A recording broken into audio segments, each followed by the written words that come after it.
Habitat Humanisme travaille sur les maisons relais depuis 1997 et on est vraiment parti sur le fait qu'une maison relais ou une pension de famille plutôt, c'est un endroit où le résident se posait, c'est un logement durable et on accueille les résidents comme ça. Et aujourd'hui on s'aperçoit que les résidents vieillissent ou que certains sont là parfois depuis 8-10 ans et ils ont une certaine inertie dans la maison, ils ne participent plus au collectif et on se pose la question de dire mais qu'est-ce qu'on fait de ces résidents? On n'a pas initié de mouvement vers la sortie puisque c'est du logement durable. Et comment on fait aujourd'hui pour aborder ce thème?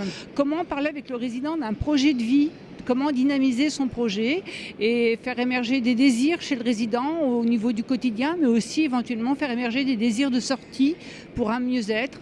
Accompagner les personnes pour qu'elles prennent conscience que vieillir en pension de famille, parfois, ça a ses limites et comme vers où elles pourraient aller, les accompagner dans cette voie-là. Mais la sortie reste effectivement quelque chose à choisir par le résident. Je dirais qu'il y a plusieurs profils. Il y a effectivement des profils de personnes qui seront accueillies pour jusqu'à une fin de vie. Et il y a d'autres personnes qui vont se saisir de la pension de famille pour se remobiliser dans un parcours de vie, qui vont avoir besoin de quelques années pour se reconstruire et pour rebondir vers un ailleurs. Et c'est vrai qu'il arrive qu'à un moment donné, la personne qui se reconstruit et avance petit à petit dans une autre projection puisse se sentir stigmatisée du fait de l'appartenance à cette pension de famille.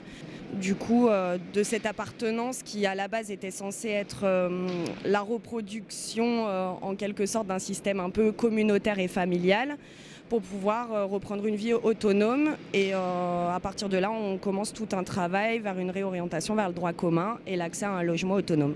Là où le problème survient, c'est quand la dépendance arrive. Le vieillissement en soi, c'est aucun problème. On peut très bien rester jusqu'à 80 ans, à mon avis, dans une pension de famille, à partir du moment où on reste autonome. Ensuite, quand survient la dépendance, évidemment, le problème doit être traité comme au domicile. Et quand on parlait des sorties des pensions de famille, évidemment, le décès en fait partie.